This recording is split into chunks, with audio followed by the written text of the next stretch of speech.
Hey everybody, it's Neil, and I have got the most humid garage ever in here. I think I'm just because I'm near the entrance, but look what I got here. So I have this. This is a extender hose for my humidifier, a dehumidifier. I have a dehumidifier. Oops, but this is it here.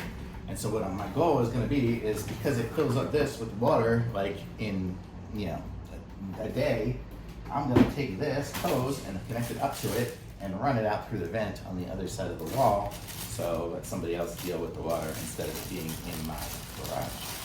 So let's check this out here, and I'll show you all what it looks like and how it works. So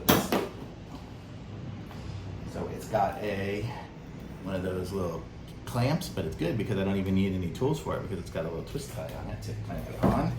So I'll clamp this onto the exit valve from my current one, and then run this hose and stick it through the vent and have it dripping out the other side somewhere. So that's the plan. So how cool is that? So it's a nice hose, and it looks like it comes with 3 sections that are kind of connected together. I don't know if they're even detachable.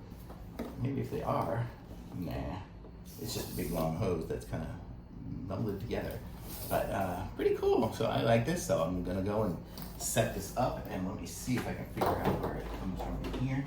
So I'm gonna have to mess with it a little bit because this is a different style, but you can see there's got a little button in there, and then the catch will be in there. So I'm gonna go figure this out and go siphon all this stuff out of my garage. Cool hose, I like it. Very nice light hose that I'll be able to tape it to the wall if I need to even. Thumbs up.